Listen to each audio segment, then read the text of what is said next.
Iya, sorry sorry, guys. Jadi selama 3 tahun ini aku memang memfokuskan untuk pakai stack React.js dan Next.js. Nah, di Maaf Mbak, motong. Share screen-nya kok masih gelap ya di kita? Apa emang belum share screen? wa iya kasih bermasalah. Oh, oke oke. Udah, Mas? Masih belum kelihatan. Masih ya? Aduh, sih gini ya. Tadi padahal bisa ya. Iya, nggak paham kenapa, guys. Coba lagi Maaf, di guys. share screen.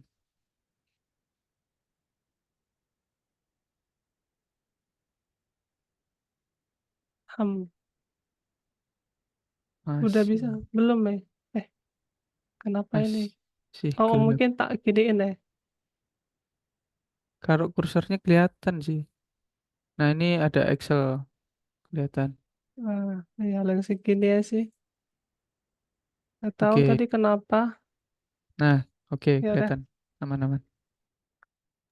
mulai Monggo dari awal dilanjut. ya. Kan nama aku Safa. Aku berpengalaman 3 tahun di bidang web developer, terutama pakai Stack React.js dan Express.js. Nah, di sini aku lulusan sebagai RPL, lulusan jadi bersih, lulusan RPL di SMK 1 Boyolango. Nah, di situ sebenarnya aku udah punya basic tentang programming ya, tapi yang benar-benar baru deep menguasai programming itu di setelah lulusnya. Jadi tahun 2021 baru aku benar-benar bisa benar-benar memahami lah tentang programming itu apa. Nah, setelah aku lulus SMK, aku join di Bootcamp Academy, ngambil kelas full stack mobile JavaScript. Di situ aku menjalankan bootcampnya selama 3 bulan. Nah, setelah aku lulus bootcamp, aku langsung kerja. Jadi gapnya antara lulus bootcamp sama kerja itu kayak sebulan gitu sih. Aku kerja sebagai front-end developer, pakai stack React.js di perusahaan Neural Teknologi Indonesia selama 1 tahun 9 bulan. Nah, pada saat aku kerja di NTI, kerja kerja full time ya, aku juga ngambil part time job di Upwork ini.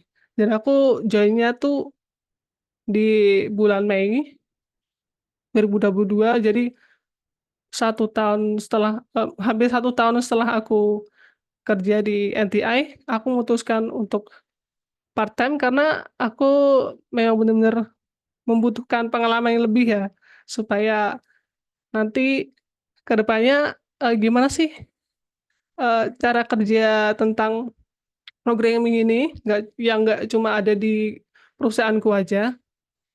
Nah, disitulah aku mulai, eee, ngerti tentang freelancing dan cara membranding dirilah pada saat aku kerja di Upwork ini. Nah, setelah aku nggak kerja di NTI, tepatnya Januari 2023, itu aku memutuskan untuk full time di Upwork karena, eee, sebelum-sebelumnya kan aku udah megang project ya, jadi aku pede untuk memutuskan full time freelancing di Upwork ini. Oke. Mas, sebelumnya teman-teman belum ada yang belum tahu ya tentang Upwork itu apa. Jadi, singkatnya, Upwork ini adalah platform untuk freelancer mencari job dari mancanegara ya. Nah, cara kerja tentang Upwork ini simple sebenarnya ya, kayak, kita bikin cover letter, cover letter-nya itu jadi kita nanti cover letter-nya itu dikirim ke job posting yang kita sedang, eee, apply.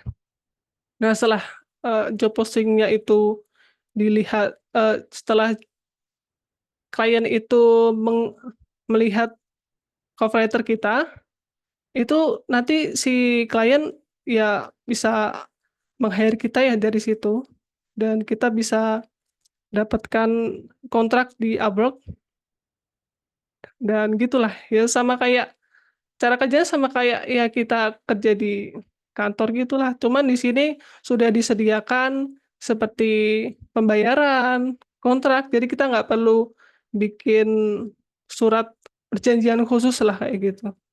Terus di sini juga aku menyantumkan tools untuk menunjang kerja di Upwork. Jadi pada saat aku dapat project hourly, di sini kita mau nggak mau harus, nge-tracking layar kita supaya, pada saat kita, ngerjain, layarnya kan akan ter-screenshot tuh ya 10 menit sekali, dan itu layarnya akan dan screenshot-nya itu akan terkirim ke klien. Jadi kliennya itu tahu itu, gimana sih, kerjanya si Safa ini, apakah ini benar-benar kerja dia, dan nanti waktunya itu akan di-convert ke pembayaran di Upwork nanti. Dan ini kan ada limit ya, di limit ini ada 40 jam, 40 jam ini limit per minggu, begitu. Di sini aku juga mau bercerita sedikit-sedikit ya tentang perjalanan aku di Upwork. Jadi aku join kan di Upwork 2021. 2021 itu aku mulai apply, apply, ya pada saat itu aku masih belum memiliki banyak portfolio ya, belum banyak portfolio, terus cover letter-ku berantakan, dan aku merasa, pada saat itu tuh belum bener-bener memiliki banyak tips and trick lah di tahun 2021 itu. Dan akhirnya di tahun itu aku kehabisan Connect. Bagi yang belum tahu ya, Connect itu istilahnya kayak token. Jadi jadi Connect ini nanti akan, dikirimkan ke job posting, nanti akan aku jelaskan juga sih lebih lanjut ke job posting. Nah, ped nanti Connect ini, akan apa ya, bisa dibilang tuh hangus, bukan hangus ya, kayak berkurang karena job posting yang kita apply. Nah, fungsi dari Connect ini tuh supaya freelancer bisa lebih bijak menggunakan, Connect, dan bisa lebih bijak, eee, tidak untuk me apa namanya, lebih tidak untuk menggunakannya sembarangan gitu.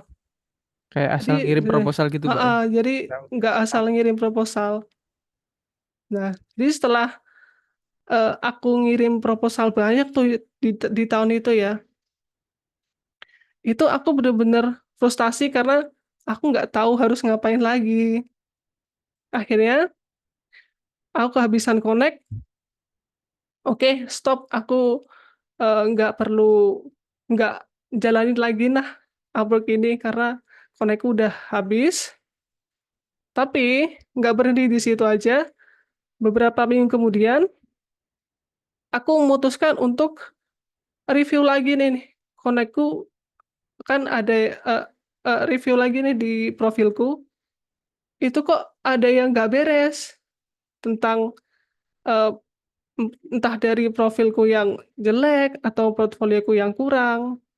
Nah, aku juga banyak dapat insight dari grup Facebook ya. Jadi grup ini memang banyak membahas tentang Upwork, seperti tips and trick, terus juga aku juga lihat di YouTube. Nah, di situ aku belajar belajar banyak banget, dan akhirnya, pada saat itu aku memperbaiki semua hal-hal yang membuat, eee, apa sih yang membuat profilku itu nggak dilirik dan cover letterku nggak dilirik. Oke, akhirnya singkat cerita, 6 bulan kemudian aku baru dapat invitation nih. invitation. Karena kenapa aku dapat invitation?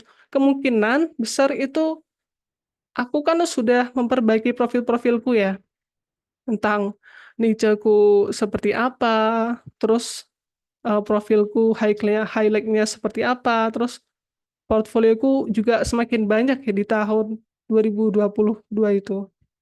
Oke, akhirnya ya ak aku tarik ya klien itu, jangan sampai lepas, dan akhirnya aku dapat $100 pertama di tahun 2022 itu.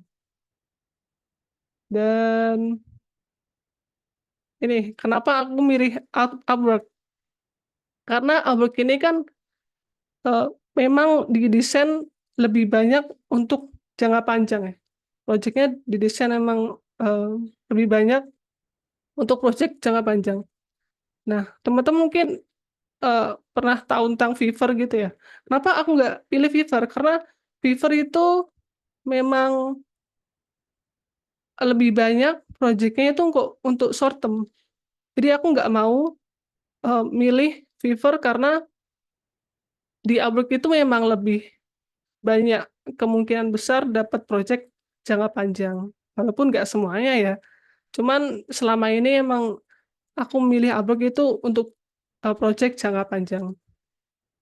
Eee, Setelahnya karena untuk project jangka panjang ini, jadi ideal banget untuk memulai full time freelancer.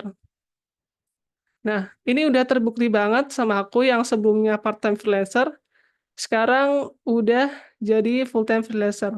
Jadi udah 2 tahun lah ya, sempet juga hiatus hampir setahun karena hal-hal lain ya, yang nggak bisa aku handle di Upwork ini, dan sudah pasti klien di sini tuh, eee, banyak banget dari luar negeri, ya 90% lah itu dari luar negeri.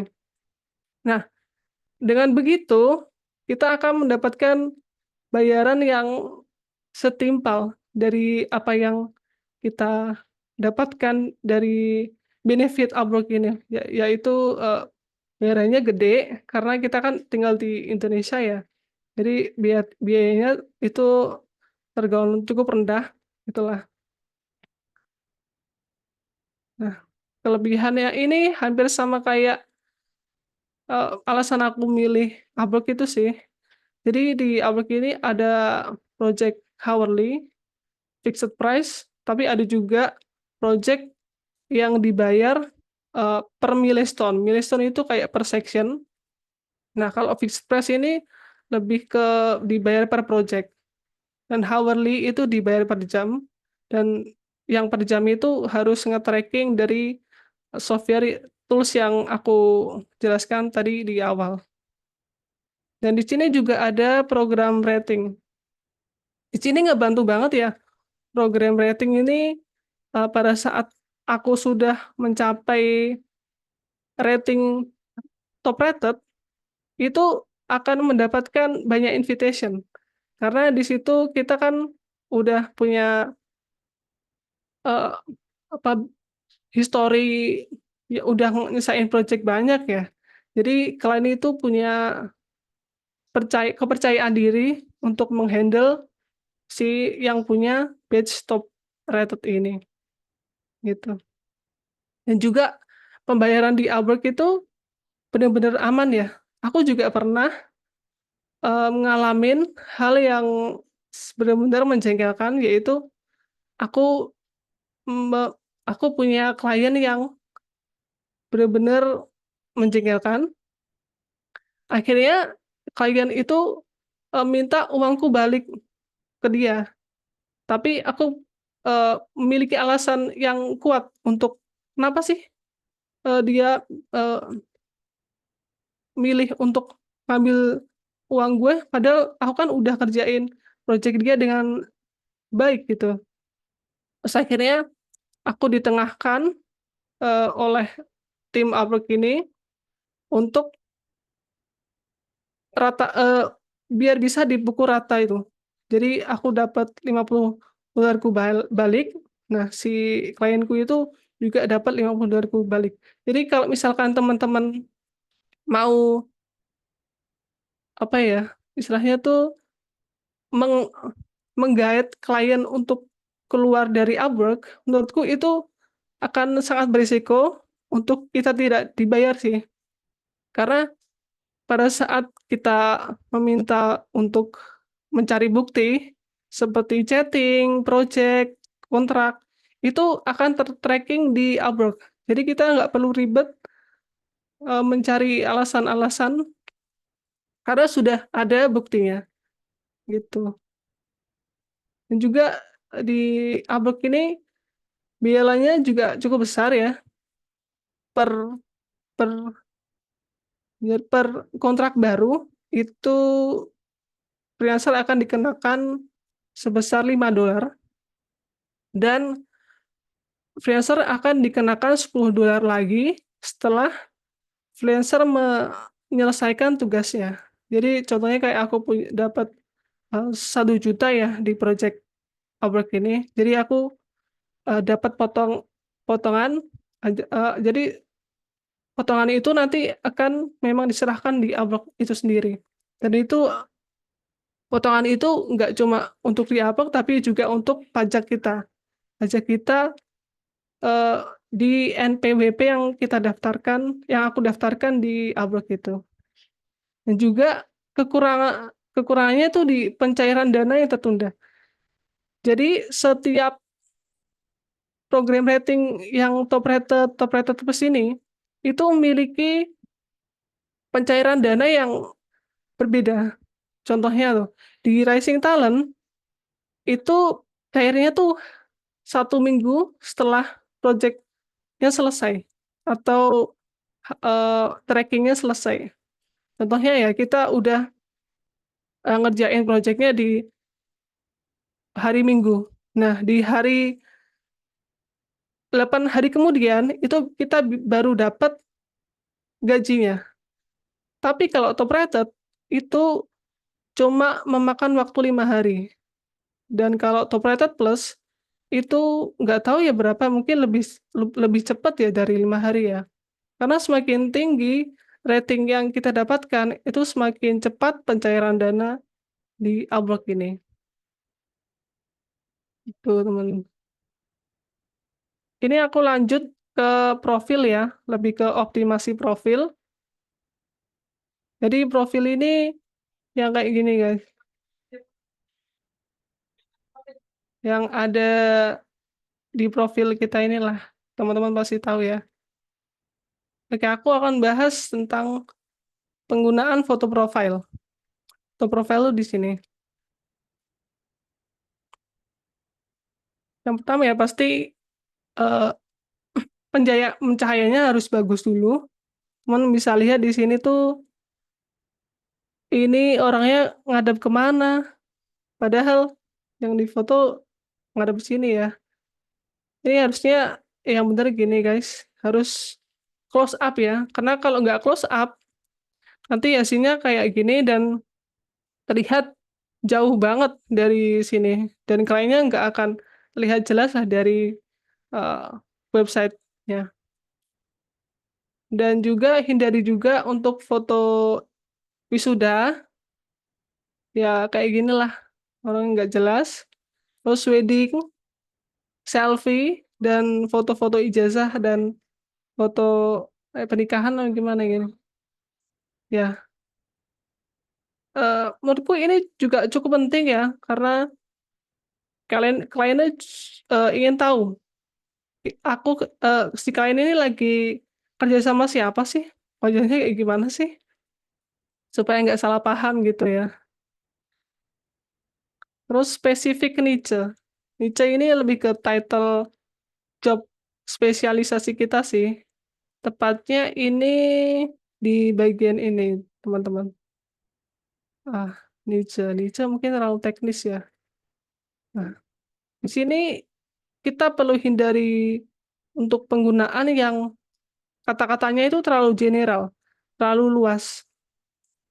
Karena kalau terlalu luas, itu klien akan sulit menemukan, eee, hal yang ingin dia capai nih. Klien ini ingin, eee, apa ya, istilahnya niche yang lebih spesifik, contohnya kayak React.js. Nah, React.js itu kan sebenarnya udah bisa masuk di web development ya, tapi kan di web development ini banyak yang bisa apa, masukkan gitu. Ini web development-nya apa? Ini web development di WordPress, Laravel, Next.js, atau apa ini? Nggak ada yang paham. Nah, lebih baik kita cantumkan, eee, title yang lebih spesifik, yaitu front end. Nah, di sini tuh aku, punya tips yang bagus. Yang pertama, pisahkan antara title spesialisasi kalian, lalu dengan, apa ya nih, garis lurus lah, ini ada di ketikan, dan tambahkan juga framework yang sedang kalian, eee, apa ya, sedang ingin kalian, jadi project ini, jadi, title ini harus sesuai dengan apa yang sebenarnya ingin kalian dapatkan gitu. Jadi kalau misalkan kalian ingin dapat project React.js, ya kalian cantumkan di sini, Vue.js cantumin di sini. Itu pun juga software developer. Software developer kan luas ya, sama kayak web development. Begitupun juga mobile dev. Mobile dev itu banyak, ada Android, native, Flutter, iOS, iOS apa ya namanya lupa ya. Terus ada juga graphic design. Graphic design kan banyak ya, ada kayak di bidang interior design. Nah, kita bisa ganti ke yang lebih spesifik. Terus QA. QA ini kita bisa cantumkan lebih detail seperti automation engineer, atau terus tambahkan juga seperti tools-tools yang bisa kita gunakan kayak Cypress gitulah. Oke. Oh iya, untuk niche ini menurutku minimal itu tiga tiga kata sih, karena supaya lebih jelas pada si kliennya, dan lebih mudah di apa ya, dicari gitu untuk dari sisi kliennya. Jadi sudah pasti kalian harus memiliki portfolio yang sangat bagus. Bagus saja menurutku nggak cukup ya, harus sangat bagus.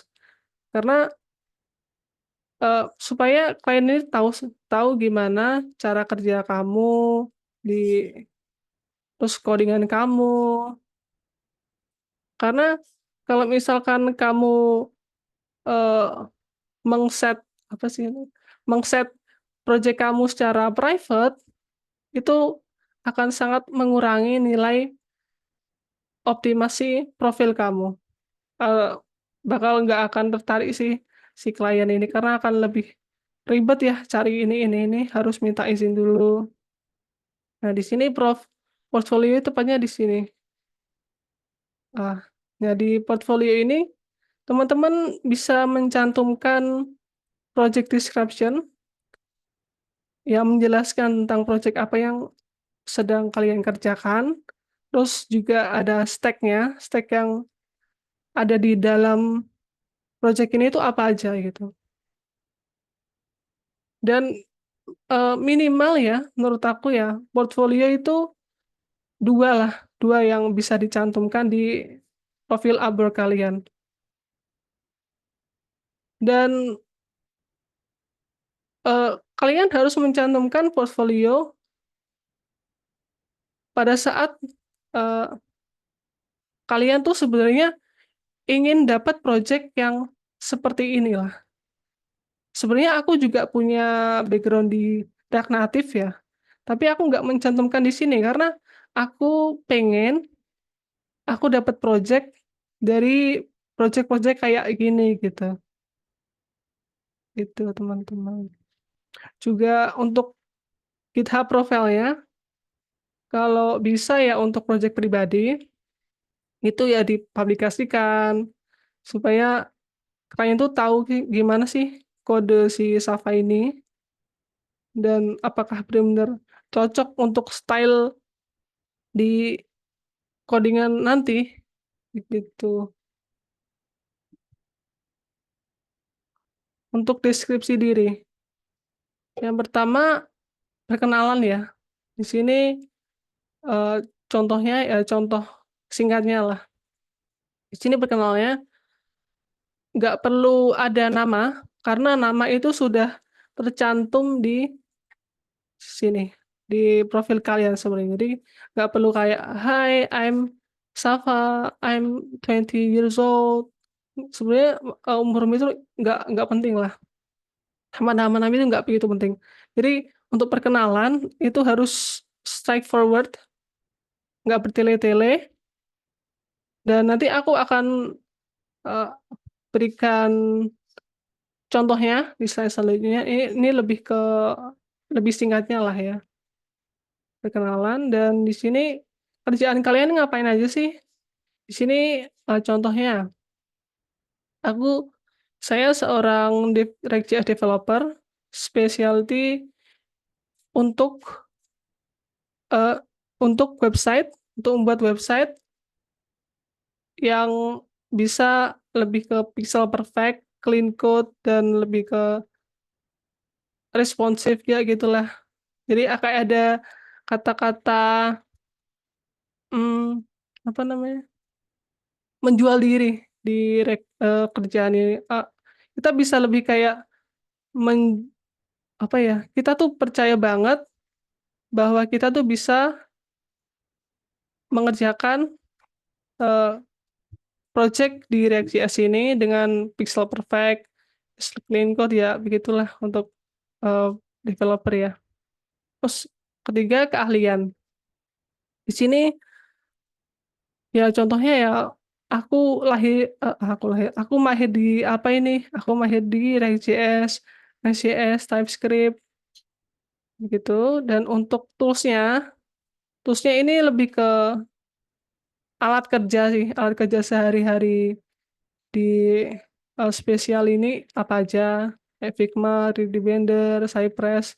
Tapi ini Figma lebih ke UI UX, ini ke Blender, mungkin ini kayak QA ya kalau nggak salah. Terus cantumkan juga link portfolio. Sebenarnya ini opsional ya, portfolio ini, karena portfolio kan sudah ada di bawah ini ya. Cuman karena kadang-kadang di portfolio ini nggak ada link ya, nggak ada link yang menuju ke website pribadi kita. Jadi kita cantumkan aja link di portfolio. Lalu ada kalimat kalimat ajakan. Kalimat ajakan ini lebih ke, ayo terhubung, apakah kamu ingin proyek kamu live, bisa digunakan oleh orang lain, contact me today, begitulah. Terus untuk keyword ini, mm, aku belum tahu ya apakah ini benar-benar kebantu sama apa profil kita. Cuman aku percaya karena dari grup-grup FB Upworker itu banyak banget yang menerapkan keyword ini di profilnya, supaya pada saat kita ngetik ini, contohnya gini ya, kita bisa nyari keyword ini jadi gini, kita React.js.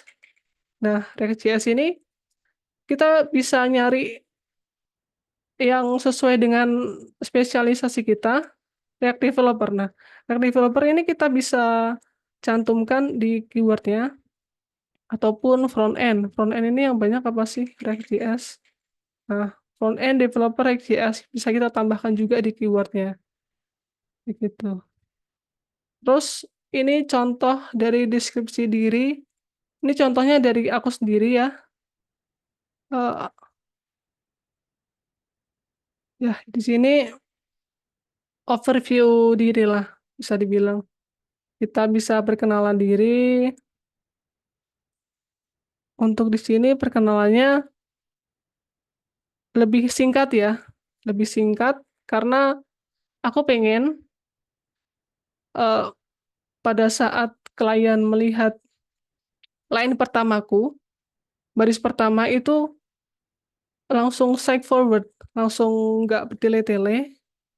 Cuman untuk deskripsi lebih lanjutnya, ini aku tambahkan di bawahnya berupa list yang lebih apa ya namanya, bullet list lah. Karena apa? Karena pastinya klien itu kan nggak punya banyak waktu ya untuk membaca panjang lebar dari deskripsi kita. Jadi menurut aku lebih baik jadikan bullet list. Jadi kalau misalkan eh, klien ini mau nyari React.js jadi lebih cepat nih, jadi lebih cepat React.js udah berpengalaman di 3 tahun, terus kerjaannya di sini tuh ngapain, udah terlist lebih rapi lah begitu.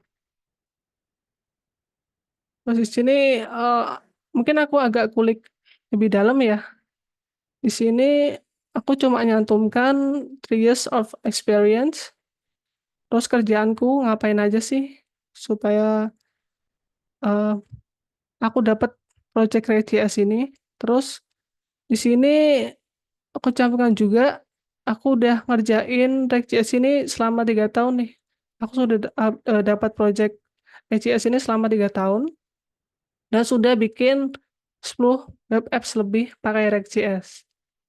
Di sini aku juga tambahin sedikit apa ya, promosi lah. Kalau aku sebenarnya nggak cuma front aja, tapi aku juga bisa back end pakai Express.js. Cuman nggak yang benar-benar solid ya, nggak benar-benar yang sangat mahir lah. Maka dari itu aku cuma nyantumin di sini front end, tapi aku tetap juga nyantumin back endnya di ya di deskripsi gini lah gitu, supaya pada saat aku dapat project itu nggak yang full back end, tapi aku juga tetap yang tetap dapat yang front end juga. Terus keahlian sini cantumin juga framework kalian tuh apa, library ini lebih opsional sih, tapi yang penting itu lebih ke framework. Lalu di backend skill ya sama ya framework dulu. Aku di DB itu eh keahliannya di apa. Terus di sini portfolio. Portfolio ini ya yang aku ceritakan tadi sebenarnya ini nggak begitu opsional lah ya. Karena kan ini sudah portfolionya sudah dicantumkan di Upwork tadi. Ini. Jadi mungkin kalau misalkan klien ini ngeklik ini lagi kayak lebih ribet ya. Tapi yang penting kita harus mengoptimalkan portfolio kita yang ada di sini. Dan itu sangat berpengaruh pada ketertarikan klien lah. Terus kalimat ajakan, ayo kita terhubung untuk eh, bikin project bareng, bla bla bla gitulah. Terus keywordnya juga keyword untuk menunjang keyword SEO kita lah gitu. Terus toolsnya kalau jadi desain apa Figma like that. Terus yang menurutku ini sangat penting ya, karena kalian belum pecah telur. Kalau misalkan kalian belum pecah telur, pasang rate rendah dulu. Karena kalau kita ketinggian, kita akan kalah dengan yang udah punya badge seperti top rated plus gitulah. Nah, aku pertama pasang rate itu senilai $5 di tahun 2023. 2022. Kenapa aku begitu? Karena supaya klien ini tuh eh, tahu dulu gitu, kerjaan itu sebenarnya kayak gimana, hasilnya kayak gimana, apakah eh, cocok ya, apakah kita benar-benar cocok dari segi coding, dari segi uh, dan lain-lain gitu. Dan karena juga aku butuh pecah telur, jadi aku harus mengesampingkan egoku supaya bisa pecah telur gitu. Nah di sini kan aku awalnya pasang rate $5 dan nambah jadi $10. Itu kenapa? Karena ini pada saat ini aku lagi ngerjain di klien yang sama. Jadi klien yang sama, tapi projeknya beda. Jadi pada saat itu kenapa rate-nya 10? Karena pada saat aku kerja di klien yang di ini 2022 ini, beberapa minggu kemudian itu aku tambahkan di rate-ku yang di sini menjadi $10, yang awalnya $5 menjadi $10. Jadi itu lebih ke trik sih, salah satu trik supaya rate kita terus nambah, nambah, dan nambah. Dan karena klien ini sudah tahu ya kinerja kita, jadi aku pede-pede aja untuk eee, dapetin deserve untuk dapat $10 ini, begitu. Terus akhirnya untuk sekarang 2024, aku udah mulai naikin rate aku jadi $15 ya, karena supaya ke depannya semakin, hari aku pengen ya sudah pastinya aku pengen dapat rate yang lebih tinggi. Jadi itu salah satu trik yang menurut aku efektif sih. Jadi awalnya jadi trik yang kedua, itu kan kita sudah punya, apa ya namanya, histori kerjaan kita ya di Upwork ini. Kita sebelumnya udah punya, rate $10 di project ini. Nah, kita bisa naikin rate kita yang ada di sini, supaya di project setelahnya atau project selanjutnya dari klien ini bisa sesuai dengan rate kita. Tapi itu sebenarnya bisa kadang juga negosiasi juga sih dari si kliennya. Jadi itu tergantung pada kliennya juga.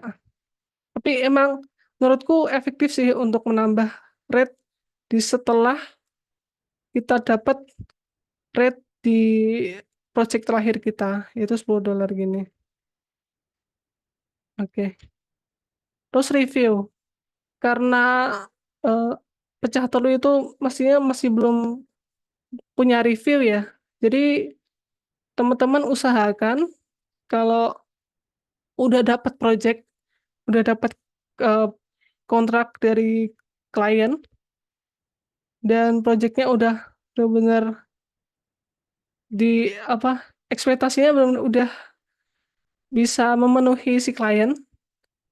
Jadi teman-teman bisa minta secara jujur bahwa, saya tuh masih baru di Upwork ini.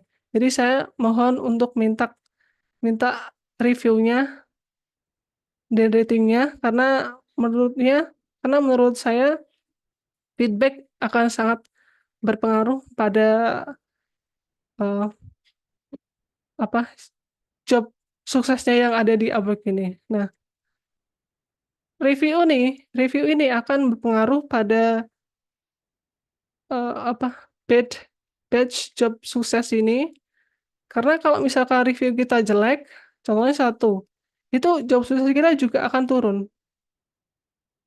begitu. Dan ini aku juga akan sangat berpengaruh pada klien klien klien-klien baru sih, karena klien baru pertama mungkin bisa dilihat dari reviewnya si freelancer ini ya, reviewnya kayak gimana sih, apakah ini orang ini benar-benar kerja benar, dan kayak gitulah. Oke. Oh ya, sebelum aku masuk di strategi untuk milih job, aku mau, apa ya istilahnya, kayak nge-review profil dari salah satu atau salah dua dari yang sudah daftar ini tadi. Nah, teman-teman nanti bisa ngasih feedback dari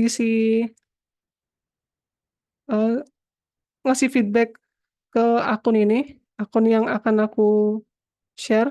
Nah, jadi aku minta ke teman-teman untuk, jadi kita harus sama-sama nge-review sama-sama ya, supaya pada saat kita bikin profile yang bagus, ini itu sebenarnya tuh kayak gimana sih yang bagus, profile yang bagusnya gimana. Nah, ini aku minta teman-teman untuk eh, berbagi feedback lah istilahnya ya. Nah, di sini aku mau lebih ke kayak mereview profil dari salah satu eh, member Patriadev, yaitu Mas Mitro ya. Mas Mitro ini. Teman-teman juga bisa menambahkan kayak feedback. Ini tuh eh, lebih baik pakai head title ini nih, Mas. Nah, itu bisa teman-teman sampaikan di sini. Oke, di sini aku mau nge-review punya Mas Mitra ya. Untuk sesuai dengan apa yang aku sampaikan tadi. Yang pertama itu perkenalan diri. Perkenalan diri punya Mas Mitro di sini. Oke, I'm full stack Java developer with the expertise. Tapi menurutku untuk eh, deskripsi diri ini terlalu singkat ya. Jadi kayak belum ada spesifikasi yang lebih banyak ya dari sini. Kayak keahliannya di sini tuh ngapain aja, kayak kurang terstruktur gitu. Jadi lebih baik untuk eh, overview profilnya dibikin untuk lebih tertata, lebih rapi, lebih ke apa? eh, Bikin bullet list gitu, front end front endnya specialty-nya di bagian apa. Di sini bisa lebih bikin banyak kategori ya, kayak eh, about me ya. Men- Mungkin nanti teman-teman bisa em, memperbaiki di bagian profilnya melalui PPT kui nanti. Dan untuk rate-nya, di sini rate-nya menurut aku terlalu tinggi ya, $10. $10 itu untuk top rated sekelas eh, ratingnya apa namanya?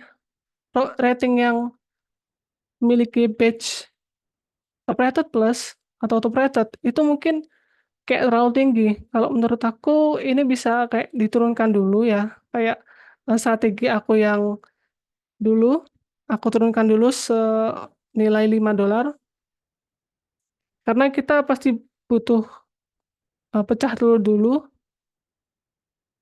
supaya nanti eh, s- pada saat kita dapat project baru, baru kita bisa naikin di $10 itu.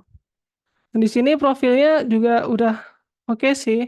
Foto profilnya udah nggak kaku ya, yang nggak belakangnya kayak biru atau merah. Lalu di sini, di sini portfolio portfolionya kosong. Kita bisa tambahkan portfolio ini kosong, dan portfolio ini benar-benar sangat berpengaruh ya pada profil kita, karena ya again supaya klien itu tahu gimana kerjaan kita itu dan kode hasil risetnya itu seperti apa. Dan di sini employment history. Oke, ini lumayan sih. Kalau employment history mungkin nggak begitu berpengaruh ya, karena yang pasti dilihat itu hasil portfolio kita. And then, ya, portfolio. Oke. Terus aku mau lanjut ke siapa ya? Mas Bayu. Kita urutkan aja lah. Mas Bayu. Ini eh, foto profilnya masih selfie ya.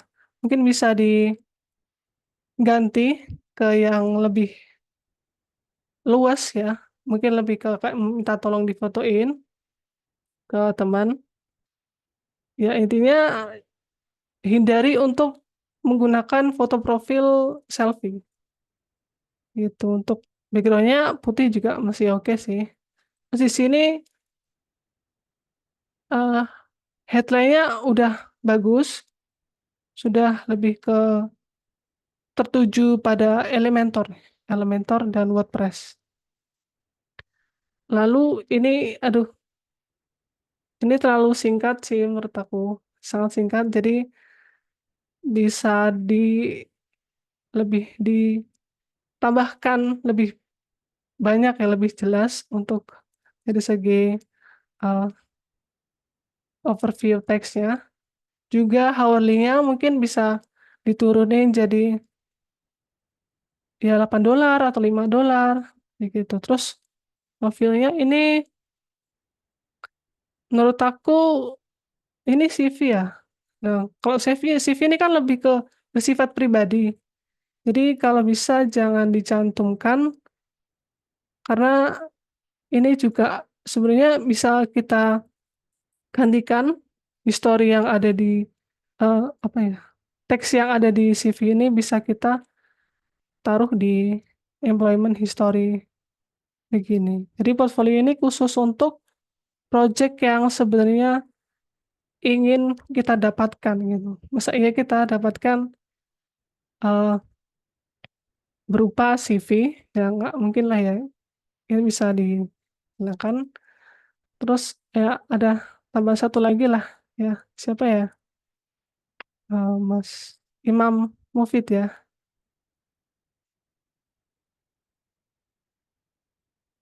Oke, Mas Imam ini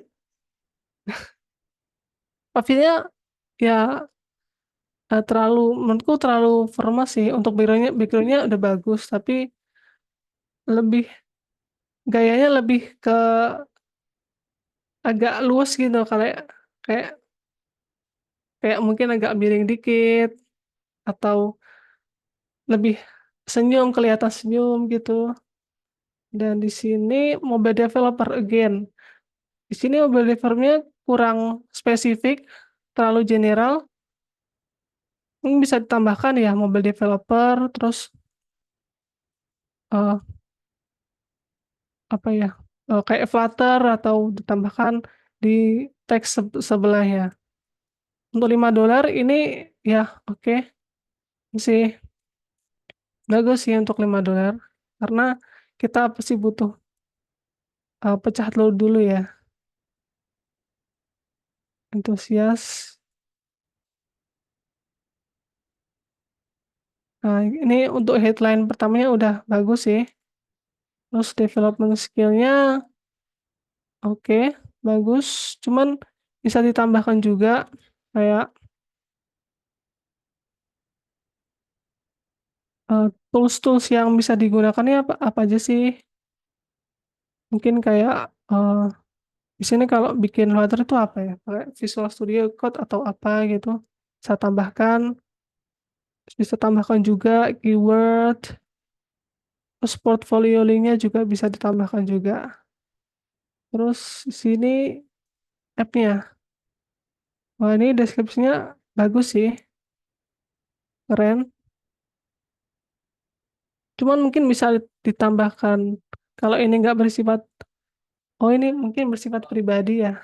Oke, nggak apa-apa sih kalau nggak ditambahkan link menuju app-nya juga nggak apa-apa. Dan ini juga lumayan banyak ya dari segi portfolio. Ya, cuman tinggal dioptimasi di bagian profilnya, bisa ditambahkan yang lebih menarik ya sesuai dengan deskripsi yang aku share tadi. Oke.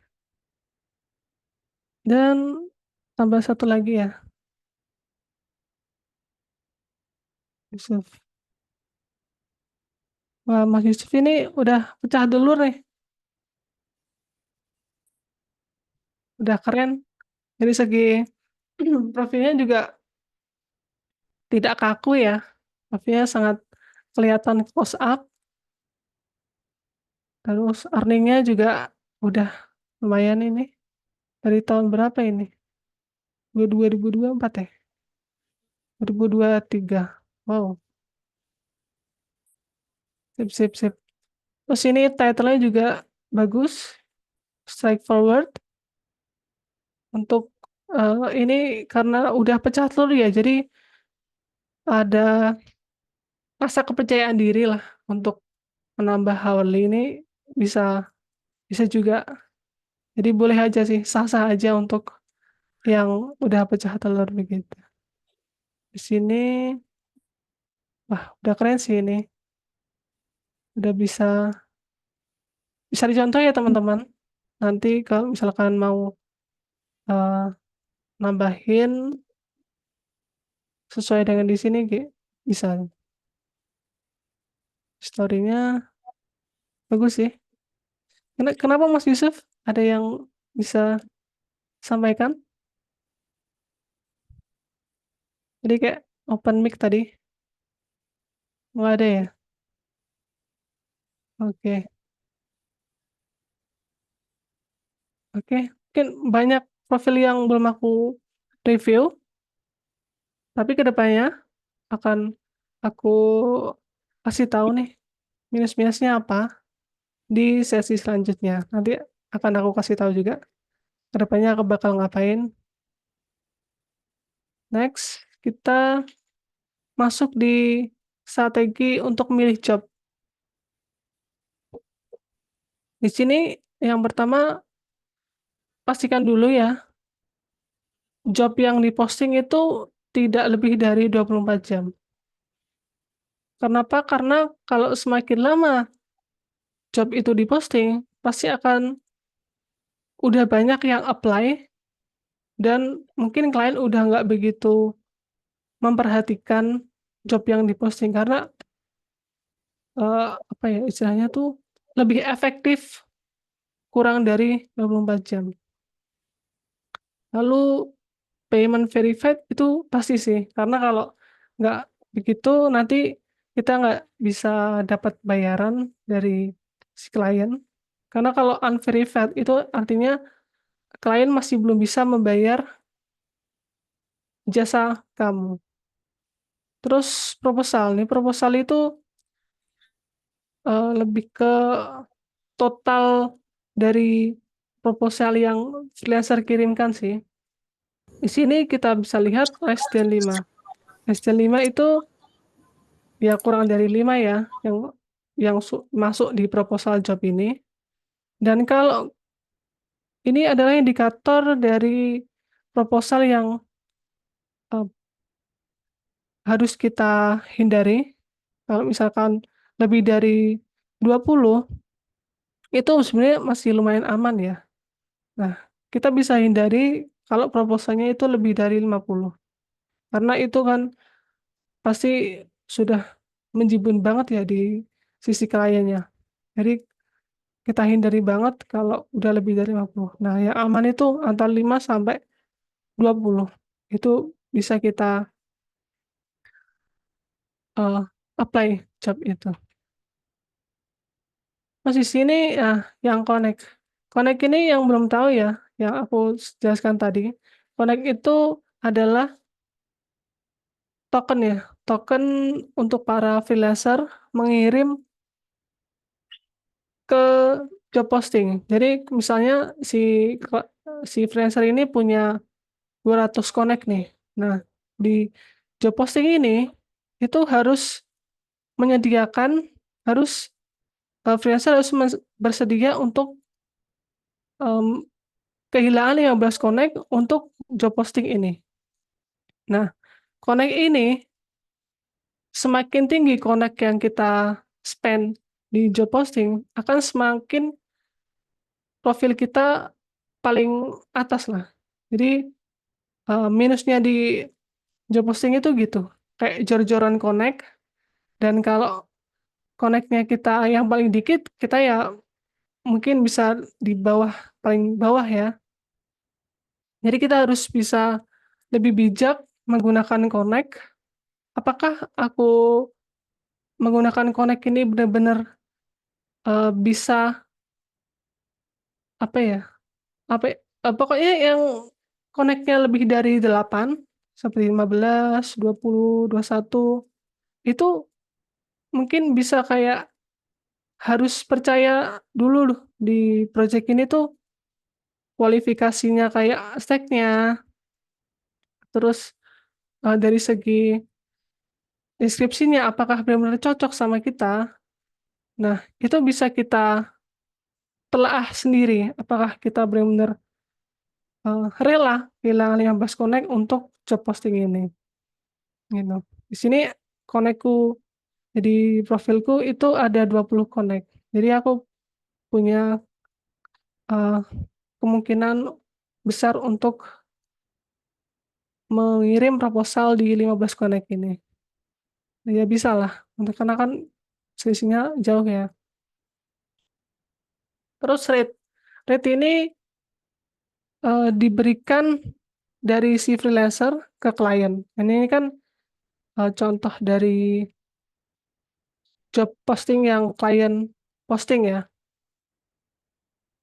Jadi kalau misalkan rate-nya itu di antara 4 sampai 5 itu sangat aman, tapi kalau 1 sampai 3 itu sangat tidak aman, karena semakin kecil rate yang, klien punya, itu akan semakin kita dapat kemungkinan besar kita memiliki klien yang menjengkelkan, gitu.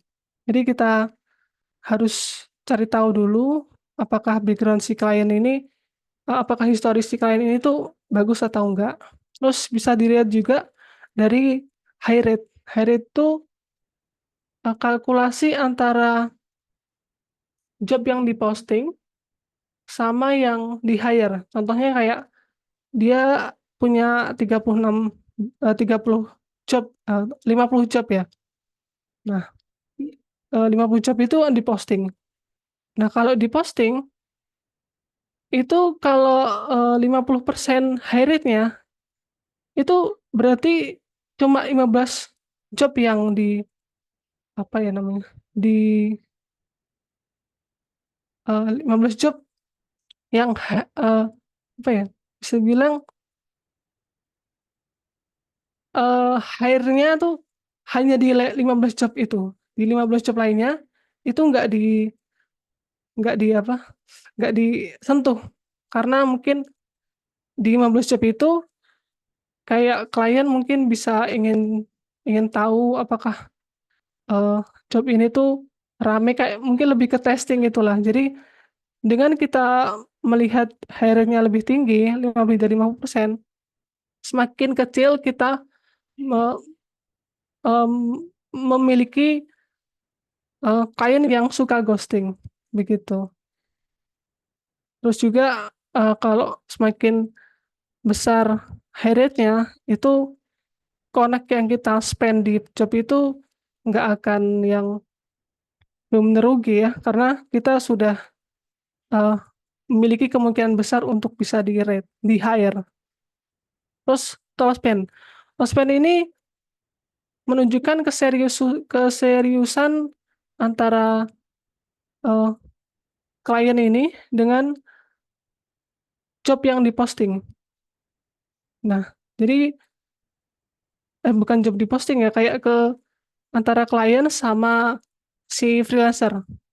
Jadi semakin besar total spend-nya, semakin serius klien ini. Terus hourly-nya juga termasuk yang masuk akal, dibayar per jamnya $16 average-nya, dan lalu di sisi history kliennya, di history ini kan kita bisa tahu ya, klien ini punya history jelek atau bagus. Yang pertama kita lihat dari build atau uang yang sudah uh, klien spend di freelancer ini. Di freelancer ini klien ini nge-spend $10, wah besar juga ya di klien ini. Jadi kita merasa kayak wah aku bisa juga nih kayaknya bisa dapat $10 juga atau mungkin $6 ya masih make sense sih menurut aku. Terus untuk dari segi fixed price-nya, dari segi fixed price itu kita juga bisa lihat di sini harganya itu ya make sense lah ya.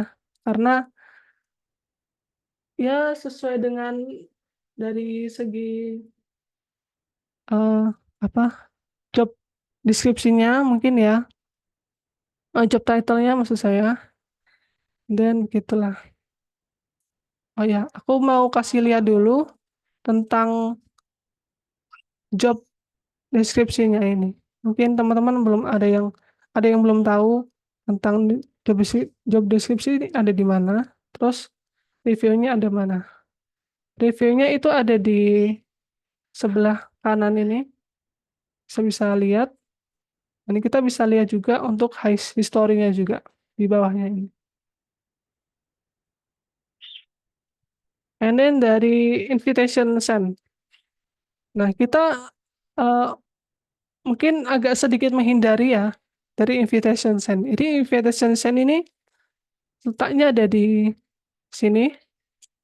Jadi maksudnya invite send sebenarnya klien ini udah ngirim invitation ke freelancer ke 7 freelancer ini.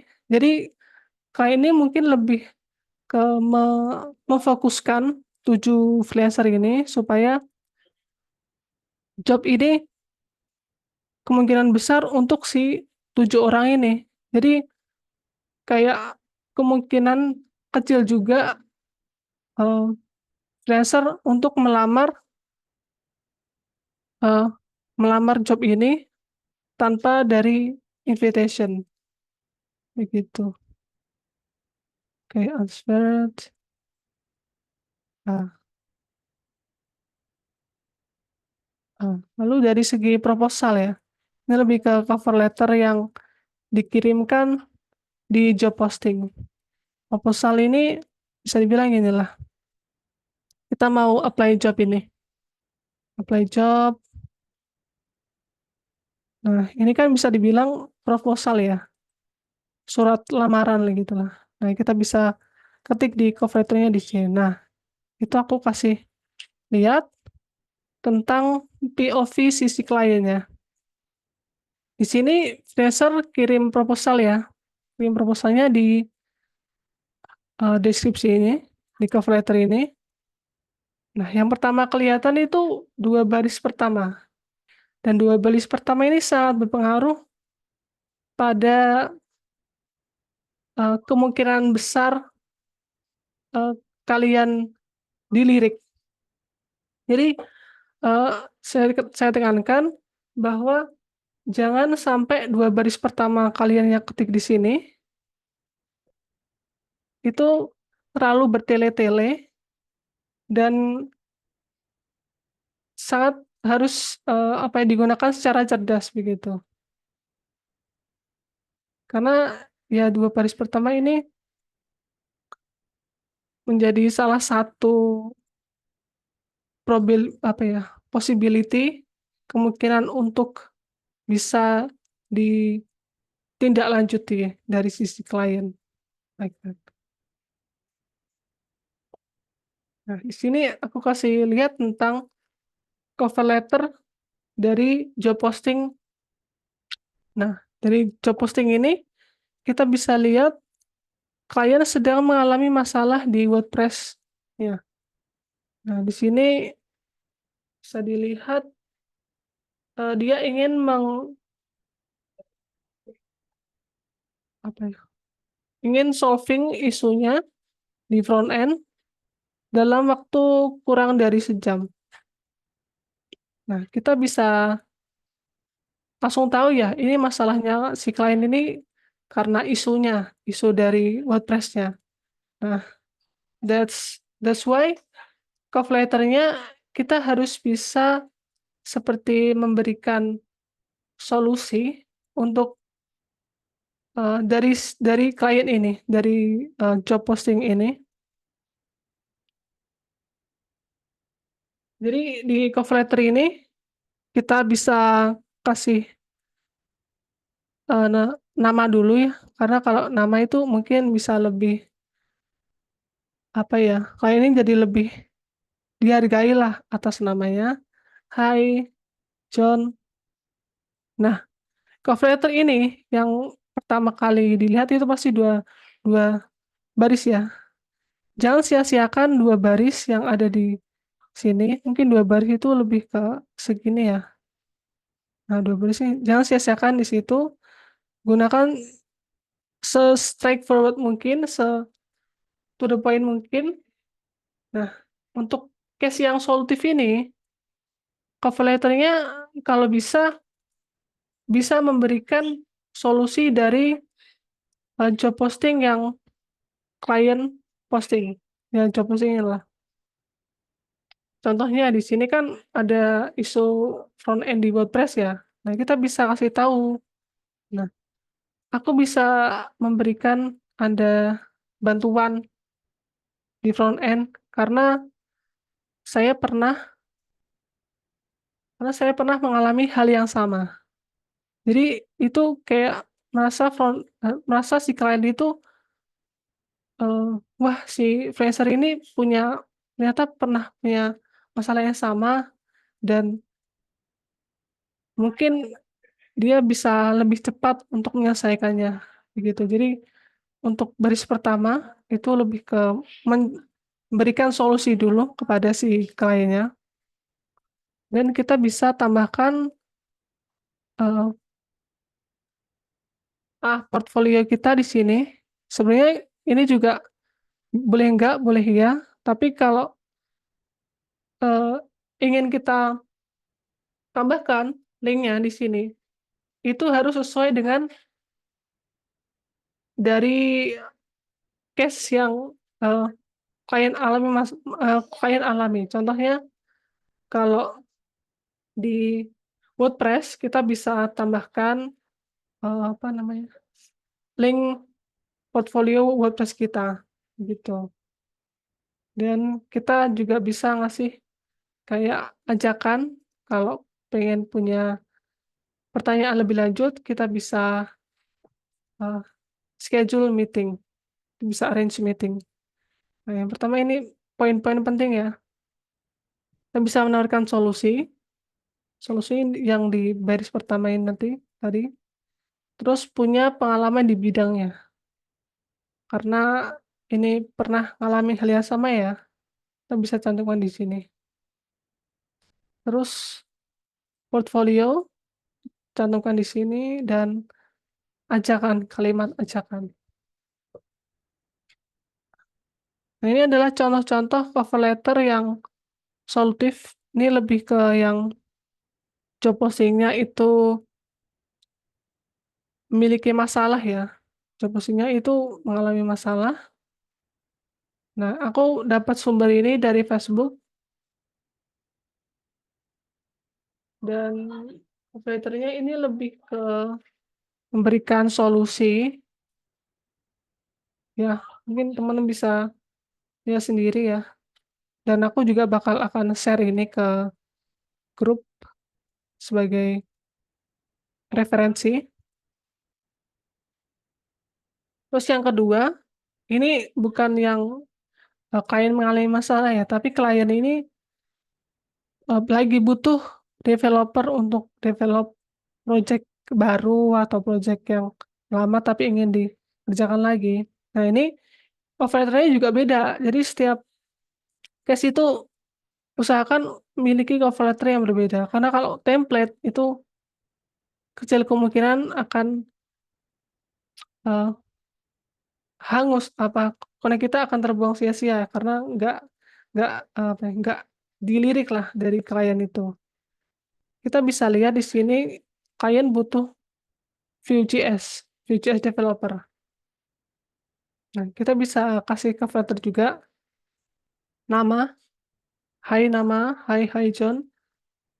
Saya pernah eh, membuat project Vue.js dan Bootstrap. Nah, kita bisa highlight title yang job yang ada di job posting ini, kita bisa cantumkan di sini lebih supaya kalian tuh lebih tahu kalau aku sebenarnya butuh Vue.js dan Bootstrap ini di eh, project ini. Dan aku pernah menghandle 5 project. Dan kalian harus kalian kalau bisa juga cantumkan bahwa ada kata-kata seperti aku percaya diri bahwa aku bisa menghandle project ini gitu. Dan ini juga ada portfolionya. Portfolionya juga cantumkan di sini sesuai dengan project yang pernah kalian kerjakan pakai Vue.js dan Bootstrap. Atau ya kalau nggak Bootstrap ya bisa lainnya juga sih. Cuma Vue.js atau library lainnya juga boleh. Dan ini bisa kalimat ajakan ya. Kalimat ajakan yang seperti tadi. Dan untuk case ini jangan terlalu eh, menceritakan diri sangat panjang karena again ini hanya yang dilihat POV klien pertama itu 2 baris pertama ya. Jadi kita jangan terlalu fokus di dua baris pertama dari diri sendiri, tapi fokus ke apa sih keinginan klien ini gitu.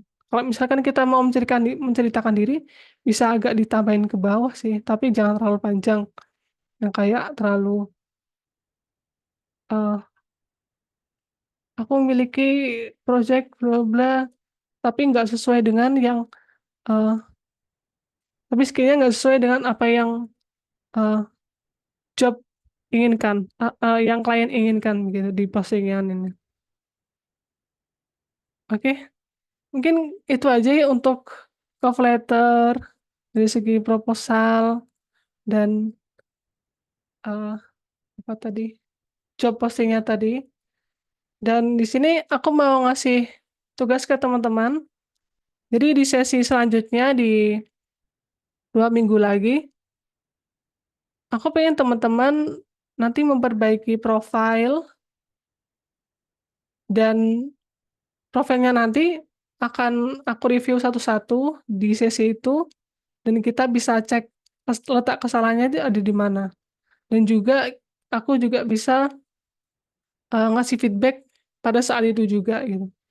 Dan juga tugas yang kedua itu eh, aku minta tolong teman-teman untuk memberanikan diri mengirim cover letter ke job posting supaya apa ya kita kan perlu mencoba ya supaya tahu di mana letak kesalahan kita sebelumnya tuh kayak gimana. Terus kita harus memperbaiki diri dari sesi kali ini tadi yang sudah saya sampaikan. Mungkin bisa ditambahkan eh, apa strategi-strategi dari yang aku sampaikan tadi gitu di cover letter proposal yang akan teman-teman apa ya, kerjakan lah ya gitu. Itu Mas Denny, itu aja teman-teman. Oke, Agak belibet ya kan. makasih Mbak Safa atas Iya penyampaian iya, materinya. Keren banget. ya sama-sama. Tadi dari Mbak Safa udah banyak banget bahas tentang profil, cover letter, dan strategi untuk menganalisa job postingnya juga. Ini dari teman-teman ada beberapa pertanyaan, Mbak.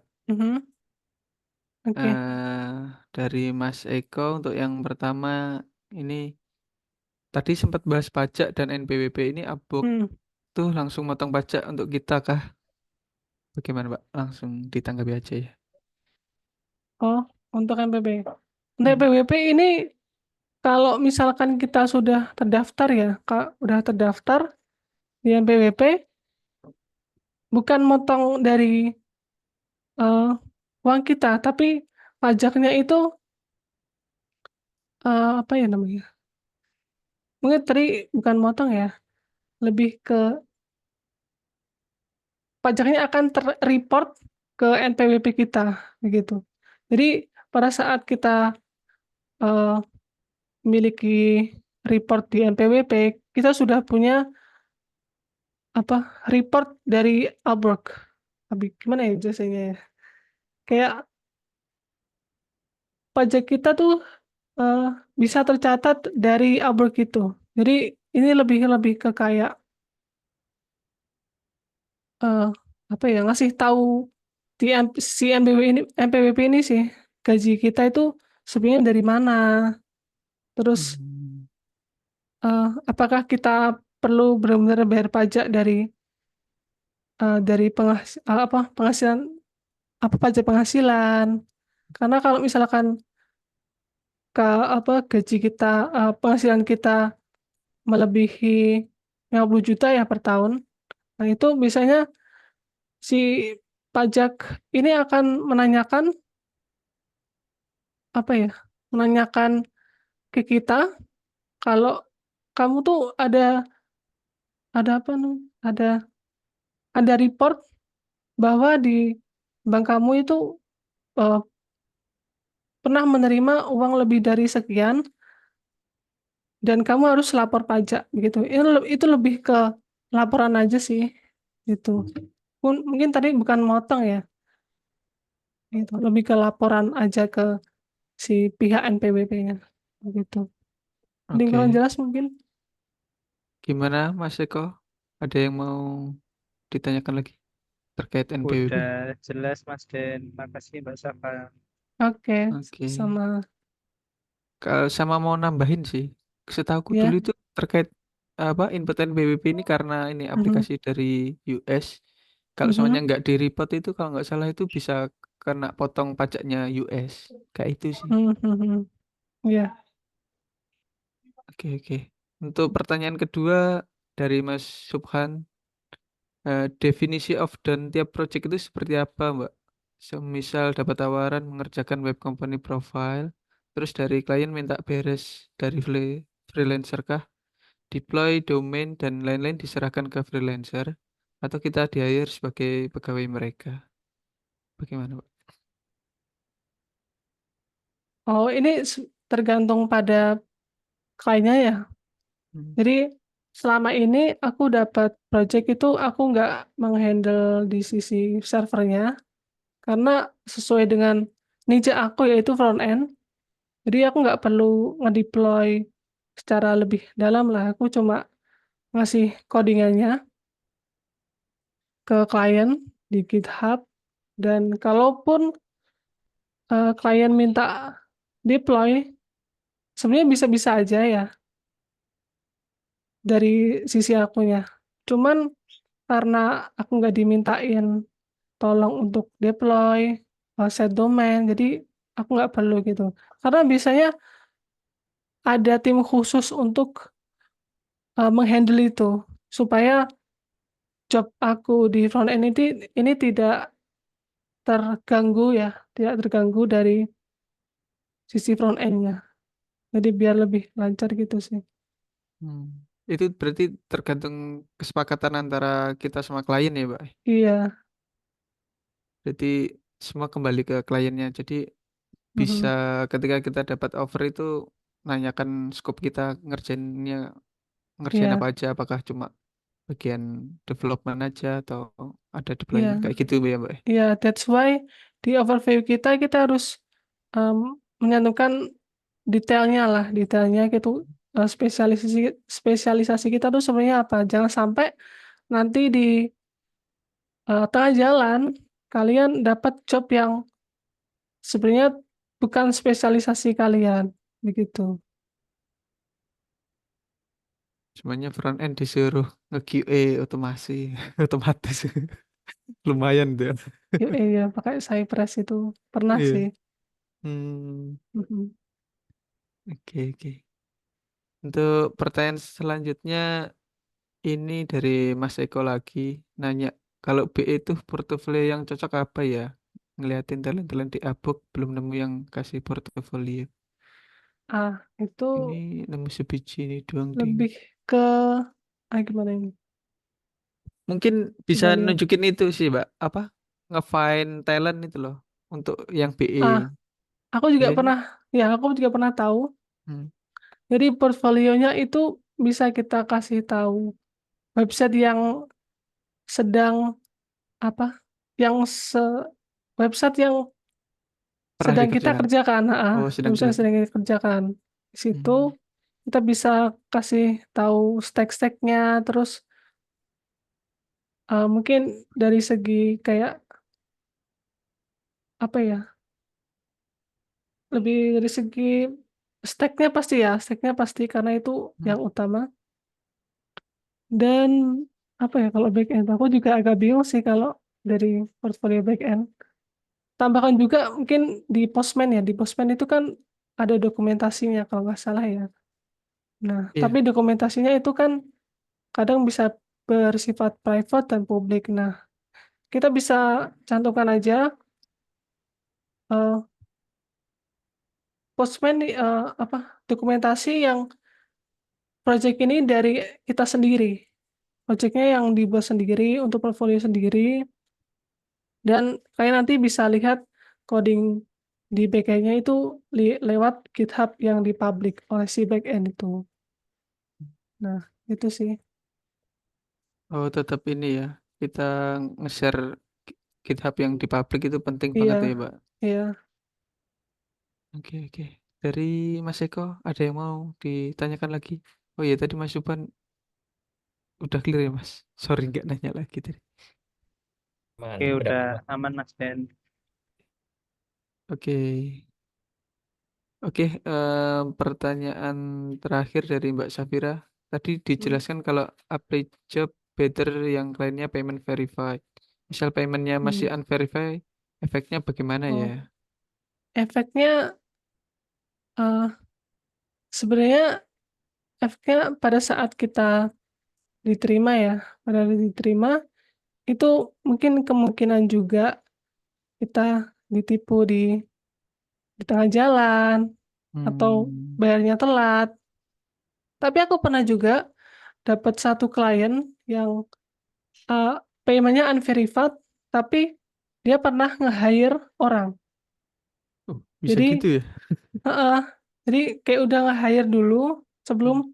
paymentnya unverified. Nah, itu pada saat aku udah pecah telur sih, dan Hmm. aku ngerasa pada saat itu job description-nya benar-benar cocok sama aku, dan aku lihat dari profil perusahaannya, terus aku lihat juga dari LinkedIn profile dari kliennya. Menurut aku itu oke banget ya dari segi kliennya.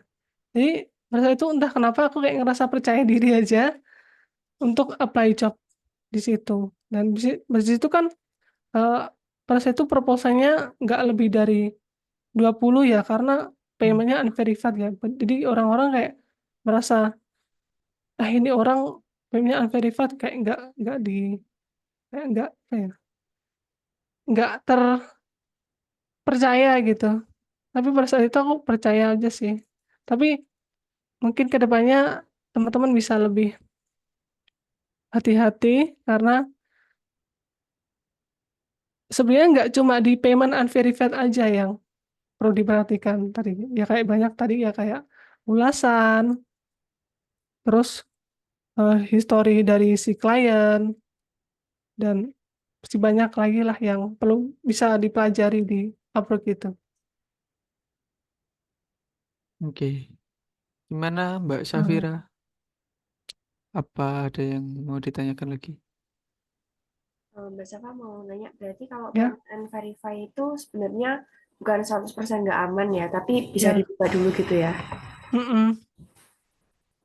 Jadi ya bisa bisa diubah dari sisi kliennya, karena mungkin klien masih belum sempat nge-verify kartu kreditnya ya di Outlook. Jadi kayak kadang juga butuh waktu, kadang juga ada yang bermasalah dari segi Outlook-nya. Jadi juga ada sih. Karena aku juga pernah ada satu klien yang bermasalah di paymentnya, jadi kartu kreditnya tuh nggak bisa digunakan di Upwork. Jadi mau nggak mau kita bayarannya di luar Upwork gitu. Oke, menjawab Mbak. Makasih. Oke, sama. Oke, ini ada pertanyaan dari Mas Bayu. Eh, apakah jika backend tampilkan postman yang pernah dikerjakan? Gimana, Pak? Maksudnya gimana? Tampilkan post end. Mungkin lebih ke Iya. the- eh, karena GitHub-nya itu kan public ya. Jadi Hmm. public itu nanti bisa lokal atau yang udah production. Nah, di situ nanti kliennya bisa ngetes kayak eh, apa? Apakah API ini benar-benar sesuai dengan apa kemauan di klien. Itu sih, tampilkan movement. Kayak gimana ini maksudnya tampilkan postman yang pernah dikerjakan? Bagaimana tuh Mas Bayu? Si kurang paham untuk pertanyaannya. Gimana Mas Bayu? Kalau aku sih biasanya kalau ATM sih lihat portofolionya orang-orang yang apa? Sebenarnya nyari yang back end. Ya Hmm. di searching aja kalau sebenarnya dia PHP atau Golang gitu. Terus nyari aja yang udah top rated atau top rated plus. Kita Iya, ATM aja profilnya, lebih nyari gampang. nyari referensi lah Mm-mm. gitu. Tapi kalau yang nampilin postman aku belum tahu sih yang Oke, di oke. ya. Oke, Oke. Mas. Mungkin aku kasih lihat dulu ya eh, review singkatnya untuk mencontek ya istilahnya kayak lebih Yes. mencontek Profil mencontek orang. apa profil orang. Di sini kita kok hitam ya Mas? Hitam-hitam. Waduh, parah banget. Sering banget hitam kayaknya.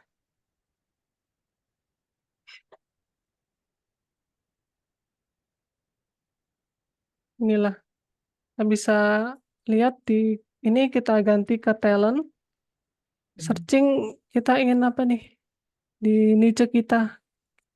Ini sesuai dengan niche kita ya kayak React.js. Yang backend aja, Pak. Tadi kan Oh, back mau nanya, end, nanya yang backend. Atau full stack boleh deh. Nah, backend. Express.js.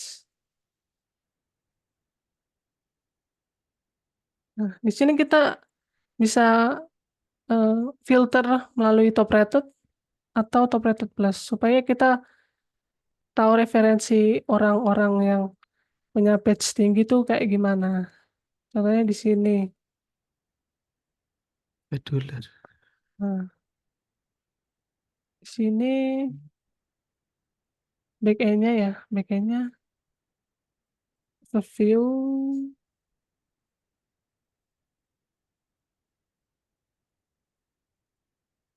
Aduh, aman. Nah, ini nggak di public ini.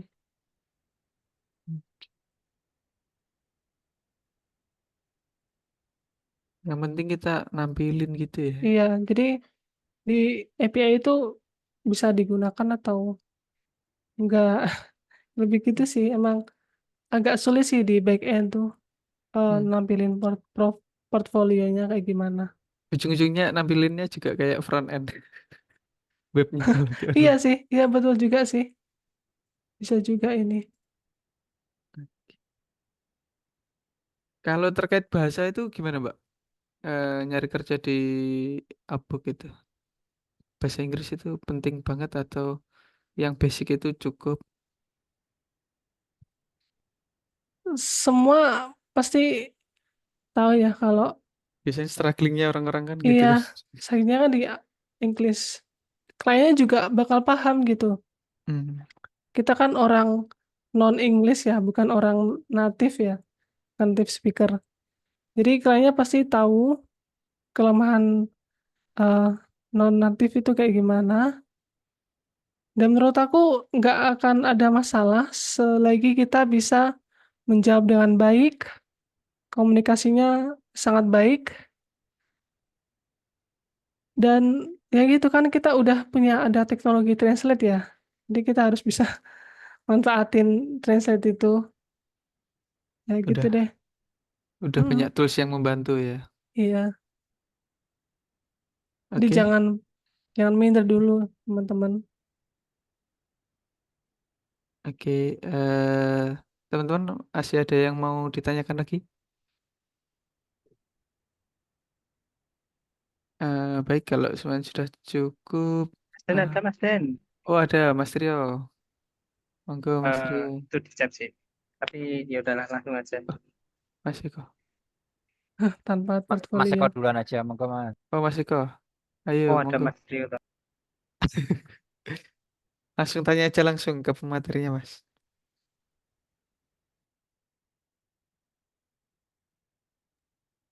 Halo. Mas Eko, silakan.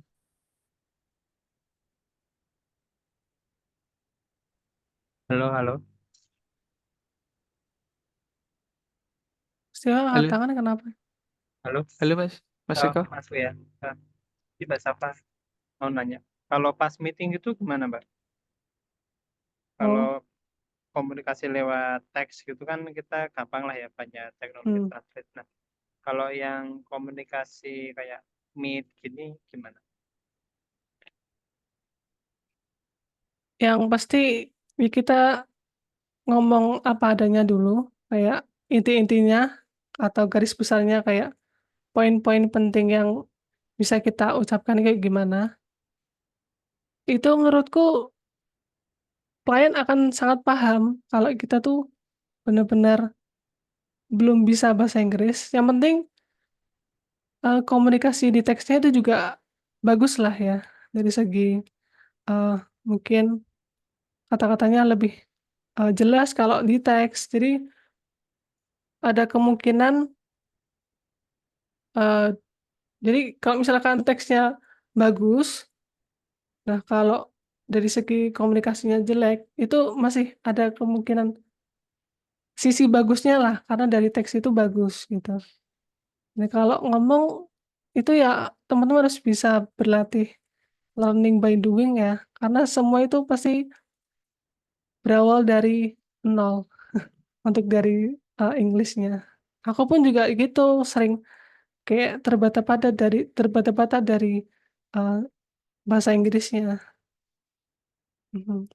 Teman-teman pokoknya harus rajin eh, learning by doing sih, learning by doing dari Inggrisnya supaya nanti di proyek kedepannya kita tidak terhalang oleh komunikasi.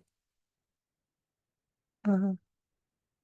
Kalau pengalaman Mbak Safa tuh banyak gak sih yang kebutuhannya meeting gini atau cukup teks gitu? Aku lebih banyak eh, apa ya seimbang ya, tapi mungkin lebih banyak ke komunikasi meeting ya. Untuk saat ini 6 bulan terakhir ini aku setiap hari setiap pagi jam 9 pagi itu meeting, bisa bilang daily meeting ya. Nah itu kita face to face, kok face to face, on cam melalui Zoom meeting dan komunikasi lebih eh, lebih banyak dari klienku yang 6 bulan terakhir ini memang dari teks sih, cuman tetap aja meetingnya itu dari on cam ini lebih apa ya seimbang mungkin ya, karena mungkin karena sisi dari kliennya emang lebih suka apa ya komunikasi secara meeting lebih ya nggak tahu ya tergantung pada kliennya juga sih pengennya apa di nyamannya apa kita hanya bisa adaptasi di kerjaan itu di project itu. Oke, makasih Mbak. Oke sama. Oke, makasih Mas Eko. Jadi selain kita mempersiapkan proposal, profil, eh, tetap perlu berlatih juga untuk bahasa Inggrisnya. Mhm. Biar ke depannya lebih baik lagi kalau semuanya diajak meeting klien. Itu sih yang aku tangkap. Ya, Silakan Mas Trio mau Halo bertanya. Mbak Safa, selamat malam. Makasih Mas Denny moderatornya. Ya, Suara saya jelas ya. jelas. Jelas.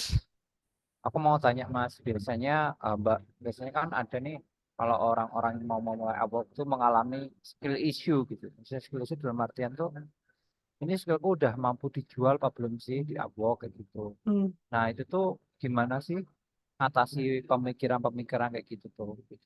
Mungkin sekalian juga ditambahin apa ya kayak semacam how to untuk memulai di Upwork secara mindset tuh apa gitu. Apakah dari Mhm. hourly rate-nya atau lebih dihargai atau tidak. Itu aja sih dari aku. Sama tips untuk belajar bahasa Inggris. Sekian, terima kasih. Oke, makasih pertanyaannya. Kalau untuk skill issue ya, kalau kita nggak pede,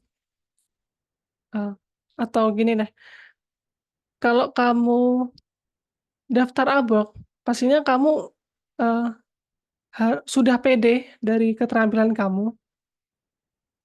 Itu menurutku mindset yang menurutku penting sih. Kalau kamu udah berani diri untuk daftar Upwork atau apply job, itu pasti kamu sudah merasa memiliki skill yang bagus. Tapi kalau misalkan sebenarnya skill kita tuh nggak bagus ya, dan tapi kita merasa eh, pede nih di apa apply job di Upwork. Sebenarnya kita bisa tahu ya hasilnya itu akan kayak gimana dari segi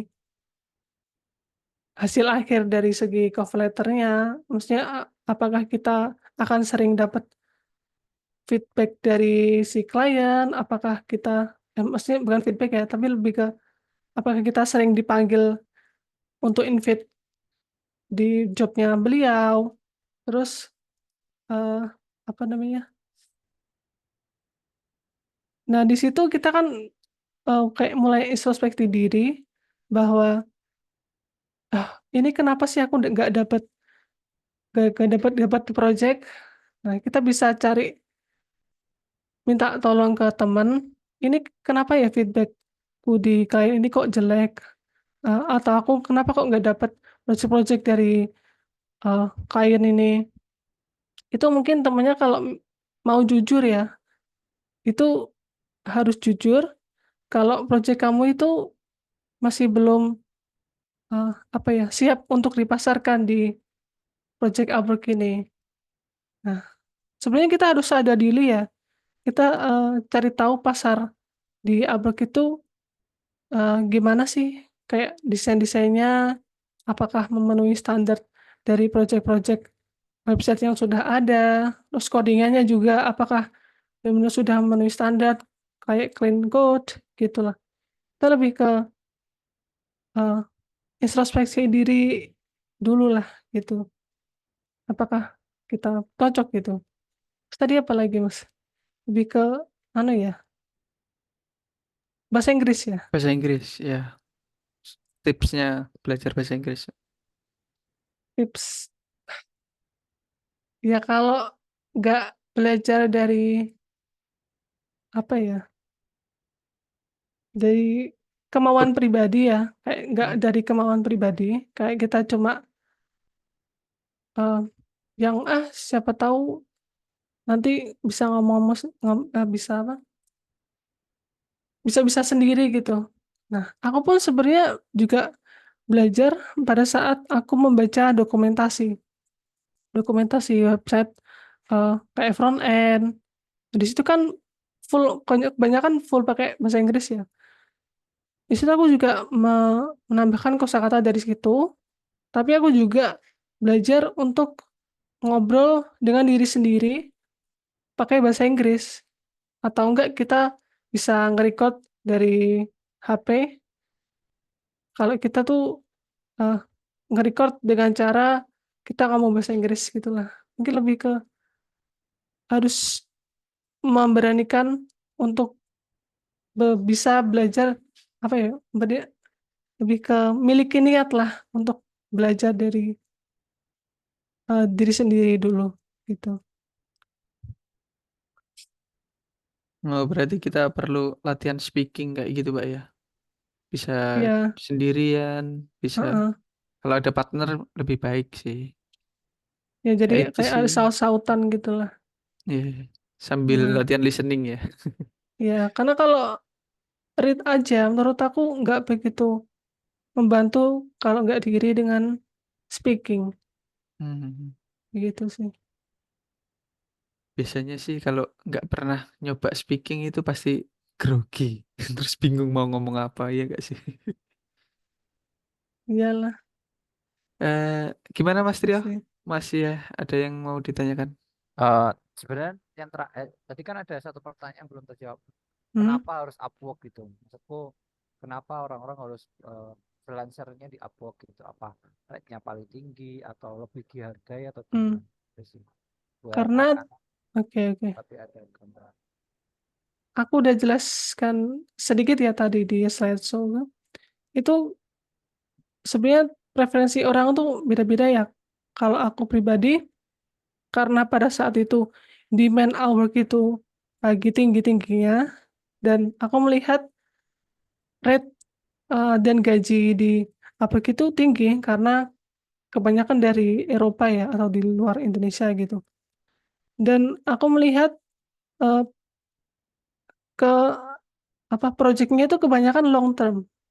Dan aku pengen nanti sampai 5 tahun ke depan itu aku pengen tetap punya project yang long term nih. Nggak yang cuma short term sekali sekali dapat cuma berjalan mungkin 2 minggu atau berapa. Aku gitu sih lebih ke milih karena pengen yang short term, pengen yang long term gitu. Dan juga aku ngasih tahu dan aku juga lebih baik fokus di satu dulu, tapi satu itu benar-benar yang terbaik, benar yang terbaik. Contohnya kayak aku kan sebenarnya udah daftar di Fiverr ya, tapi Fiverr itu nggak aku benar-benar fokuskan, tapi aku fokuskan ke Upwork karena demand-nya yang sangat tinggi, terus di sebagai programmer itu lebih baik di sisi Upwork, di platform Upwork-nya daripada di Fiverr-nya. Kalau Fiverr mungkin lebih ke kayak translator atau mungkin desain gitu sih, karena project-nya short term sih kebanyakan, gitu. Gimana Mas Trio? Dari penjelasan Mbak Makasih, siapa? makasih. Oh, udah cukup. Oke, Oke, makasih setengah atas 10. pertanyaannya. Oke, karena sudah jam segini, mari kita akhiri. Sebelum kita akhiri, mari kita foto bersama dulu untuk dokumentasi. Silahkan Iya, dinyalakan kameranya, teman-teman. Silahkan on cam. ya udah ngantuk banget nih teman-teman. Nah, matanya keringat, Wajahnya udah merah, ngantuk-ngantuk nih. parah sih ngantuk. Ini gimana ya? Eh, bentar. Biar keluar semua ini gimana sih? Kok aku bingung. Apa? View-nya Mas, galeri. Oh ini ya. Oke. Ayo yang lain dinyalakan. Mas Trio, Mas Bayu, Mas Rizky, ke. Ayo Mas Iqbal, Mas Yusuf. Iki Imam Mufid ah. Hai Dimas. Ya Mas Mufid, keburu malam Mas. Ayo keburu malam. Mas Trio TOTW itu. Ya Mas Mufid. Diki. Ayo, Imam Mas Mufid. Eko, Mas Bayu. Di? Wah, nang buri paling wong. Oke, ini aja deh. Oke, 1, 2, 3. Kameraku rusak. Oke, Mas Bayu. Gaya bebas. 1, 2, 3. Oke, makasih teman-teman atas partisipasinya. Sampai jumpa minggu depan. Oh ya, Ya, eh kalau mau ada yang ditanyakan bisa ditanyakan di grup Abuk ya. mhm. Oke, selamat Terima kasih malam. juga teman-teman udah mau join di kelas Sabrek ini. Maaf juga tadi ngomongku belepotan karena ya Keren, ini keren. ya bisa dibilang sharing sessionku yang ya kan beberapa kali soalnya nggak begitu sesering itu sih sharing session. Jadi ini dari segi kayak kejelasannya mungkin aku merasa emang kayak kurang gitu sih. Jadi tapi kedepannya aku bakal lebih baik lagi gitu. Ya, Jangan dan lupa juga buat teman-teman. oke oke dan juga mungkin karena efek malam itu juga berpengaruh pada stamina stamina untuk ngomong dan kefokusan gitu. Oke oke gitu. See you 2 minggu ke depan teman-teman yang mau join untuk review profil dan cover letternya nanti bisa join di sesi nanti. Oke, terima kasih Mbak Safa atas materinya. Selamat malam semuanya. Oke, Assalamualaikum malam. warahmatullahi wabarakatuh. Bye, thank Waalaikumsalam you. warahmatullahi wabarakatuh. Thank you, thank you. Thank you. Bisa. Oke, tak share dulu nanti. Oke, itu ya, apa PDF-nya ya, Mbak? Di grup Abuk atau Ah, PDF-nya aja? PDF. Oke, siap. Makasih, Mbak. Oke.